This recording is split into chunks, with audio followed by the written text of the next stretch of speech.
नमस्कार साथियों, welcome to the SPN classes. दोस्तों, आज 27 फरवरी 2022 को मद्य निषेध के अंतर्गत जो वैकेंसी आई हुई थी उसका एग्जाम संपन्न हुआ, जिसमें लगभग 80 से 90 क्वेश्चन 100% सही आंसर देखेंगे। तो निश्चित रूप से जो भी चैनल को सब्सक्राइब नहीं किए हैं, कृपया चैनल को जरूर सब्सक्राइब करें। इसके शाम तक, याद रखिएगा, शाम तक में लगभग 8 बजे तक में आपको 100% और सही 100% क्वेश्चन आप सभी को दे दिया जाएगा। तो निश्चित रूप से जो भी चैनल को सब्सक्राइब नहीं किए हैं, कृपया चैनल को जरूर सब्सक्राइब कर लें। देख लीजिए आप लोग इस वीडियो को पूरा, ताकि देखिएगा इसमें कितना आप लोग को सही होता है, क्योंकि इसमें जितना भी क्वेश्चन है लगभग 90 क्वेश्चन के आसपास है। 100% सही आंसर है सभी का, तो निश्चित रूप से देखिएगा। तो जो भी चैनल को सब्सक्राइब नहीं किए हैं, कृपया चैनल को जरूर सब्सक्राइब कर ले, ताकि शाम तक में जो वीडियो आएगा उसमें 100% आप लोग को सटीक आंसर दिया जाएगा। तो देख लेते हैं, पहला क्वेश्चन पूछा गया था, भारत का बजट कौन पेश करता है? तो वित्त मंत्रालय द्वारा तैयार की जाती है और पेश की जाती है, इंपॉर्टेंट है और पूछा गया था। दूसरा पूछा गया था, बिहार दिवस कब मनाया जाता है? तो 22 मार्च को, इजी क्वेश्चन था। उसके बाद पूछा गया था, 100 वर्ष पहले नाजीवाद की स्थापना कहाँ हुई थी, किस देश में? तो याद रखिएगा, जर्मनी में। उसके बाद तारापुर से पूछा गया था, तारापुर कैसी संस्था है? तो तापीय, याद रखिएगा, ताप शक्ति से है। आगे देख लेते हैं, मानवाधिकार आयोग की स्थापना कब की गई थी? तो 1993 में। एक सिंधु घाटी सभ्यता से पूछा गया था, जो सिंधु घाटी सभ्यता से जलाशय का प्रमाण कहाँ से मिला है? याद रखिएगा, धोलावीरा से। वैसे कुछ अंशतः इसका मोहनजोदड़ो से भी इसका साक्ष्य मिला है, लेकिन मूलतः इसका आंसर धोलावीरा होगा। आगे देख लेते हैं, एक क्वेश्चन जनगणना से पूछा गया था, जनगणना 2011 के अनुसार जनगणना 2011 के अनुसार साक्षरता दर कितना है? याद रखिएगा, 74% के आसपास है, 74% समथिंग है, लेकिन ऑप्शन में 73 था, तो 73 आंसर हो जाएगा। आगे देख लेते हैं, कुछ जल से संबंधित था, जो पृथ्वी पर लगभग कितना परसेंट जल उपस्थित है? तो लगभग 75%। आगे पूछा गया था, एक पर्व के बारे में, सरहुल पर्व कौन सी जनजाति मनाया जाता है? याद रखिएगा, मुंडा जनजाति। एक पूछा गया था, नवीकरणीय ऊर्जा, उसमें से ऑप्शन छांटना था, निम्न में से कौन सा नवीकरणीय ऊर्जा नहीं है? तो सूर्य ऑप्शन डी नंबर में था, तो यही हो जाएगा। आगे केमिस्ट्री से पूछा गया था, बादल और कोहरा किस तरह से निर्माण होता है? याद रखिएगा, द्रव और गैस के साथ बादल और कोहरा का निर्माण होता है। आगे क्वेश्चन पूछा गया था, जापान एक विकसित देश है या कैसे बना था? याद रखिएगा, जापान अपने प्राकृतिक संसाधनों का उपयोग करके जापान एक विकसित राष्ट्र बना है। इसी तरह आगे देख लेते हैं, बेलाडीला की खान किस श्रेणी में स्थित है? याद रखिएगा, इसका जिला पूछा गया था, जो बेलाडीला की खान किस जिला में स्थित है? याद रखिएगा, बेलाडीला की खान बस्तर जिला छत्तीसगढ़ में स्थित है। उसके बाद विश्व इतिहास से पूछा गया था, जो रंगभेद का नीति दक्षिण अफ्रीका में किसने लाया था? याद रखिएगा, नेल्सन मंडेला के द्वारा।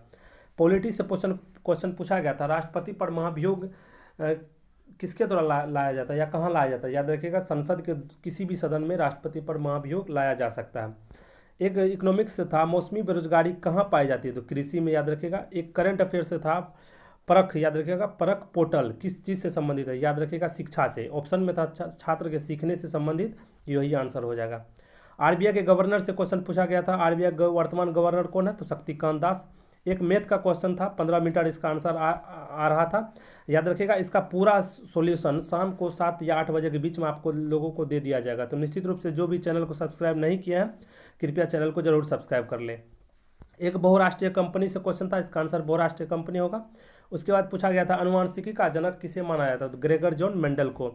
आगे देख लेते हैं, एक कहानी यह भी, हिंदी से क्वेश्चन है, एक कहानी यह भी किसने लिखा है? तो मनु भंडारी के द्वारा, कविता है।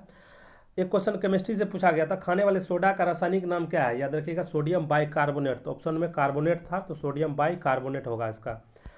पहले सीडीएस से क्वेश्चन पूछा गया था, जो कि काफ़ी इंपॉर्टेंट है, विपिन रावत।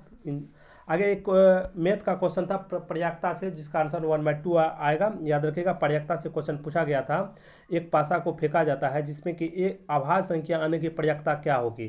तो उसका आंसर 1/2 होगा। इसका अभी आंसर देख लीजिए, इसका फुल सॉल्यूशन शाम के 7 या 8 बजे के बीच में देखेंगे। तो निश्चित रूप से चैनल को आप लोग सभी सब्सक्राइब जरूर करें।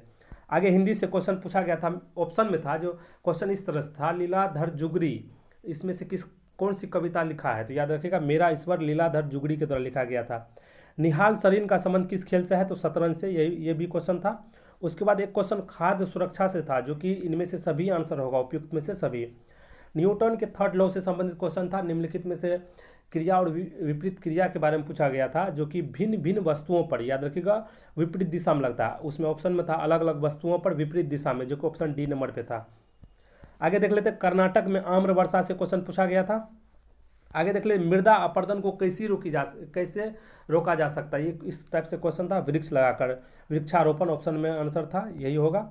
आगे देख लेते हैं, अमेरिका की खोज किसने किया था? तो क्रिस्टोफर कोलंबस, याद रखिए कोलंबस होगा इसका आंसर। आगे पूछा गया था लोकमान्य तिलक 2021 का किसे दिया गया है? करंट से क्वेश्चन था जो कि साइरस पूनावाला को दिया गया है। एक बायोगैस से क्वेश्चन था जिसका आंसर मीथेन हो जाएगा। प्रथम विश्व युद्ध से क्वेश्चन था, जो प्रथम विश्व युद्ध प्रारंभ कब हुआ था?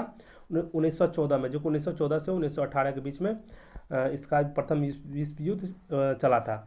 एक दक्षिण, याद रखिएगा उत्तर दक्षिण गलियारा से क्वेश्चन था जो कि श्रीनगर से कन्याकुमारी के बीच स्थित है। हम जितना भी स्टैटिक वीडियो बनाए थे साथियों, याद रखिएगा, अगर आप लोग ज्योग्राफी वाला स्टैटिक वीडियो देखे होंगे तो निश्चित रूप से आप लोग को 15 से 20 क्वेश्चन बना होगा। निश्चित रूप से सिर्फ 10 से 15 वीडियो दिया गया है, उसमें स्टैटिक वाला जो पार्ट बनाए थे उससे क्वेश्चन, ये सभी क्वेश्चन है। आप लोग अगर नहीं देखें तो निश्चित रूप से आप लोग जाके देख सकते हैं प्ले लिस्ट से।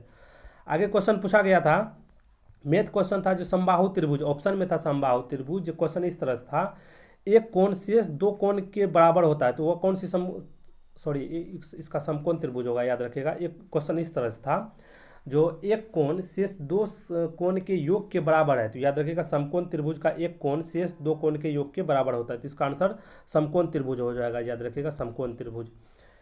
आगे देख लेते हैं नोट प्राकृतिक, याद रखिएगा क्वेश्चन था ऑप्शंस में, निम्न में से कौन सा प्राकृतिक पारितंत्र नहीं है? तो बगीचा हो जाएगा इसका आंसर। आगे एक पॉलिटिक्स क्वेश्चन था, भारत के लोग, इसका आंसर हो जाएगा। एक मैथ से क्वेश्चन था जो कि लाभ और हानि से क्वेश्चन था, जिसका 32वां आंसर होगा, इंपॉर्टेंट था। आगे देख लेते, ये भी स्टैटिक क्वेश्चन हम पहले कराए हुए हैं। तो पहले जूट मिल कहाँ 1917 में जो स्थापित की गई थी, तो क्वेश्चन में पूछा गया है जो 1917 में पहला भारत का जूट मिल कहाँ स्थापित की गई है? तो कलकत्ता में। सविनय अवज्ञा आंदोलन से क्वेश्चन था सविनय अवज्ञा आंदोलन कब और कहाँ से प्रारंभ की गई थी? याद रखिएगा 1930 से, डांडी से। एक क्वेश्चन मैथ से और था जिसका आंसर 350 होगा। आगे देख लेते हैं विद्युत का बल्ब किससे बना है? तो टंगस्टन से क्वेश्चन था। एक क्वेश्चन परागन से था, याद रखिएगा परागन किस क्रिया के द्वारा होता है? तो इसका ऑप्शन सभी था, उपयुक्त में से सभी इसका आंसर हो जाएगा। इसी तरह पूछा गया था बिरजू महाराज का संबंध किससे है? तो कथक से। एक हिंदी से क्वेश्चन पूछा गया था जहरीला, याद रखिएगा विशेषण से पूछा गया था, जहरीला इसका आंसर हो जाएगा। एक बहुवचन से क्वेश्चन था, दाल का बहुवचन क्या होता है? याद रखिएगा इसका आंसर दाल समूह हो जाएगा, दालें नहीं होगा, याद रखिएगा दालें नहीं हो सकता क्योंकि दालें बहुवचन नहीं है। आगे देख लेते हैं कुछ मैथ से क्वेश्चन था, 384 इसका आंसर हो जाएगा, याद रखिएगा चतुर्भुज से था। क्वेश्चन इस तरह से था, एक चतुर्भुज का विकर्ण 24 सेंटीमीटर है, इसका एक अर्न भुजा 10 सेंटीमीटर है, इसका क्षेत्रफल क्या होगा? तो याद रखिएगा 384 वर्ग समूह होगा इसका आंसर। एक हेडक्वार्टर से था जिसका आंसर न्यूयॉर्क है, यूएन का हेडक्वार्टर से संबंधित था। एक इकोनॉमिक्स से क्वेश्चन था जो निम्नलिखित में से तृतीय सेक्टर के अंतर्गत कौन नहीं आता है? तो याद रखिएगा पशुपालन इसका आंसर हो जाएगा। आगे देख लेते हैं, क्वेश्चन पूछा गया था एक भारत कैसा देश है? याद रखिएगा विकासशील देश है अभी वर्तमान में। 2-3 इंग्लिश का क्वेश्चन है जिसका आंसर आने वाले वीडियो में देंगे, जिसमें कि 100% इस सभी का सटीक आंसर सॉल्यूशन देखेंगे शाम तक में, उसका सभी का 100% सही। हालांकि यहाँ भी जो जितना भी क्वेश्चन दिया गया तो लगभग 80 से 90% आप लोग को सही आंसर दिया गया है। क्वेश्चन था ही स्पीक इन हिंदी, याद रखिएगा इसका पेसिव बदलना था। इसके बाद था is the rule capable dash all of us. एक था question neither the boys nor the teacher present, इस तरह से क्वेश्चन था। तो वो निश्चित रूप से शाम तक में सभी का वीडियो आप लोग को मिल जाएगा। तो जो भी चैनल को नहीं सब्सक्राइब किया चैनल को जरूर सब्सक्राइब करें। मिलते हैं अगले वीडियो में, तब तक के लिए बहुत बहुत धन्यवाद। जय हिंद।